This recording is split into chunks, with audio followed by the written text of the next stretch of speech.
기도드립니다. 주님 은혜 감사합니다. 오늘도 주님 말씀 따라가길 원합니다.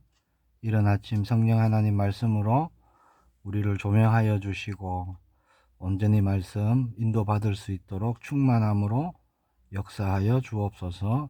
주 예수 그리스도 이름으로 기도합니다. 아멘. 오늘 나눌 말씀은 로마서 3장의 말씀입니다. 21절로 28절까지 제가 봉독하겠습니다. 이제는 율법 외에 하나님의 한 의가 나타났으니 율법과 선지자들에게 증거를 받은 것이라. 곧 예수 그리스도를 믿음으로 말미암아 모든 믿는 자에게 미치는 하나님의 의인이 차별이 없느니라. 모든 사람이 죄를 범하였음에 하나님의 영광에 이르지 못하더니 그리스도 예수 안에 있는 속량으로 말미암아 하나님의 은혜로 값없이 의롭다 하심을 얻은 자 되었느니라.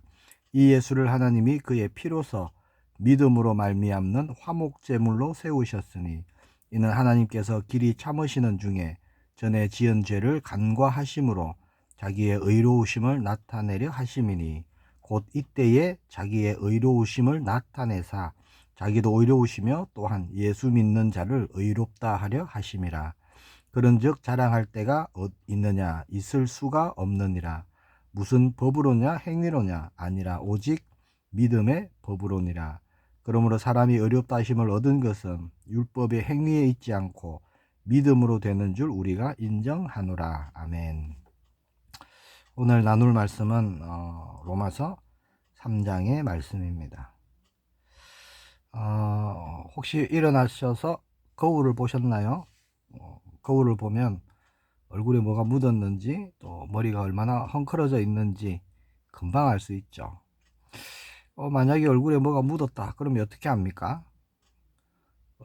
비춰주고 있는 거울을 떼서 문지르면 없어질까요? 그렇지 않죠. 거울은 우리의 있는 모습을 그대로 보여줄 뿐이죠. 더러운 것을 씻어주지는 못합니다. 얼굴에 묻은 것을 씻으려면 어떻게 합니까? 물이 필요한 것이죠. 자, 본문 앞에서 율법에 대해서 계속 말씀합니다. 율법이 뭐냐? 바로 그런 거울과 같다는 거예요.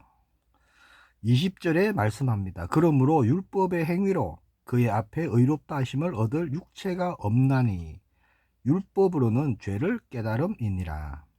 뭐라고 하시죠? 율법으로는 죄를 깨달음이니라. 그렇게 말씀합니다. 자, 율법은요, 우리에게 죄가 있다라는 사실을 알려주는 그런 진단서와 같다는 것이죠. 그런데 죄를 고쳐줄 수 있느냐? 해결해 줄 수 있느냐? 못한다는 것입니다.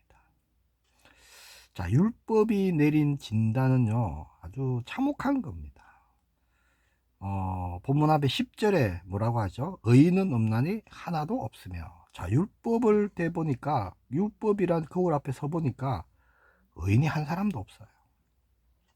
그리고 본문 23절에 뭐라 하죠? 모든 사람이 죄를 범하였음에 하나님의 영광이 이르지 못하더니.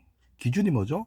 하나님의 말씀, 율법에 비춰보니까 모든 사람이 죄를 범했다는 겁니다. 하나님의 영광에 이를 자가 하나도 없어요. 예외가 없습니다. 착하게 산 사람도, 종교적인 사람도, 하나님 앞에서는 모두 영원한 죽음에 이를 수밖에 없는 죄인이라는 그런 절망적인 진단을 받습니다. 자, 그러면 소망이 없죠. 정말 멸망뿐입니까? 그렇지 않습니다. 오늘 본문 21절에 정말 인류 역사에 있어서 가장 위대한 반전을 하나님이 선포하시죠. 자, 21절에 뭐라고 하느냐? 이제는 율법 외에 하나님의 한 의가 나타났으니 그렇게 말씀합니다. 영어 성경을 보니까요, but now 이렇게 돼 있어요. 그러나 이제는 이렇게 시작합니다.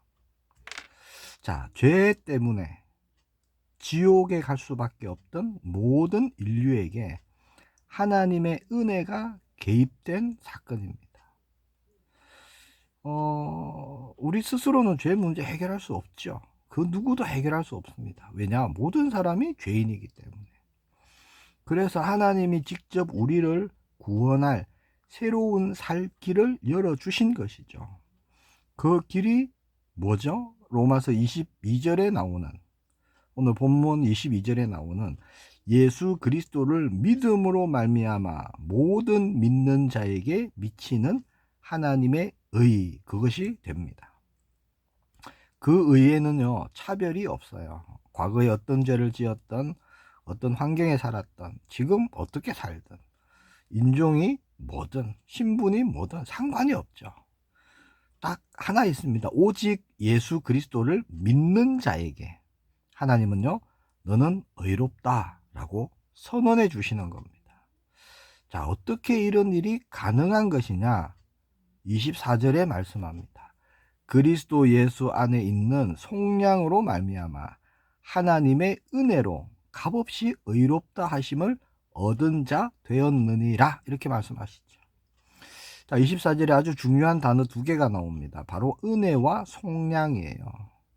은혜는 뭐죠? 우리가 알고 있죠. 아무런 자격 없는 자에게 거저 주시는 하나님의 선물, 이게 은혜입니다. 그래서 우리는요, 값없이 의롭다 하심을 받은 거예요. 속량은 뭡니까? 당시 노예시장에서 쓰이던 말입니다. 몸값을 대신 지불하고 노예를 자유롭게 풀어줄 때 속량, 이런 단어를 썼다는 거예요. 자, 우리가 그러면 받은 구원 값없이 받았으니까 값싼 구원이냐? 결코 그렇지 않습니다. 자, 내가 갚을 능력이 없어서 공짜로 받았다는 거예요. 하나님 편에서는요, 모든 것 내어주신, 생명을 내어주신, 그렇게 값비싼 대가를 치르신 구원입니다. 자, 25절에 말씀하듯이 하나님은요, 예수님을 우리 죄를 대신해서 피 흘려 죽으시는 화목 제물로 세우셨다는 거예요. 하나님은 공의로우신 분입니다. 그래서 죄를 그냥 넘어가지 않으십니다. 그래서 우리가 받아야 할 죄의 값, 그 진노를요, 십자가 위에 달리신 예수님께 전부 다 쏟아 부으신 거예요. 그래서 십자가는 하나님의 공의, 심판의 그거죠. 공의와 또 우리를 살리시는 하나님의 사랑, 이것이 동시에 이루어진 사건이죠. 말씀을 맺겠습니다. 그 놀라운 은혜를 우리가 받았죠. 그러니까 우리가 붙잡고 살아가야 될 언약은 뭘까요? 27절 28절에 이렇게 말씀합니다. 그런즉 자랑할 때가 어디 있느냐? 있을 수가 없느니라. 무슨 법으로냐? 행위로냐? 아니라 오직 믿음의 법으로니라. 그러므로 사람이 의롭다 하심을 얻은 것은 율법의 행위에 있지 않고 믿음으로 되는 줄 우리가 인정하노라. 자, 27절에 뭐라고 하느냐? 그런즉 자랑할 때가 있느냐? 있을 수가 없느니라 하십니다. 자, 우리가 받은 구원은요, 내 노력이나 선행이나 어떤 공로로 얻은 것이 절대 아니죠. 100% 하나님의 은혜입니다. 그래서 우리는요, 내세울 것, 자랑할 것이 없는 자들이에요. 오직 나를 위해서 피 흘리신 예수 그리스도만 자랑하는 자들입니다. 꼭 그런 분 있을지 모릅니다. 부족하고 연약하니까 내가 정말 구원받은 하나님의 자녀가 맞나? 한 번씩 그런 생각이 들 수 있겠죠.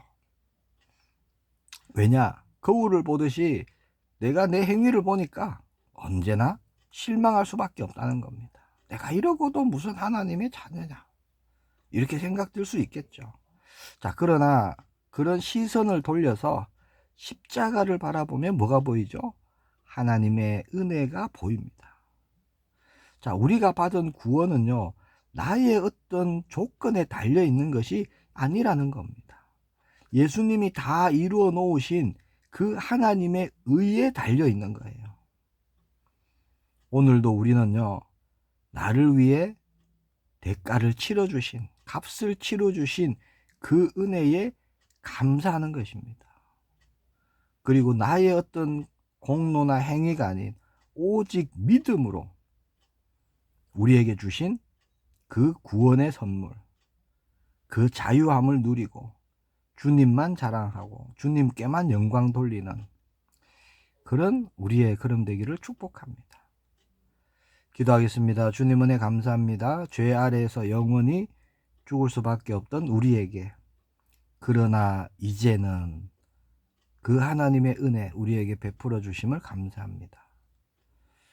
우리가 치를 수 없던 죄의 값이기에 예수님이 나 대신 피 흘려 주심으로 그 값을 치러 주시고 믿음 하나로 우리를 의롭다 칭하신 그 크고 놀라운 하나님의 사랑에 감사드립니다. 이제 십자가의 은혜 안에 머물기를 원합니다. 예수님만 드러내며 예수님의 향기로 인도받기를 소망합니다. 하나님의 나라 일을 이루는 우리의 걸음들로 주님이 우리를 사용하여 주옵소서. 우리를 속량하신 주 예수 그리스도 이름으로 기도합니다. 아멘.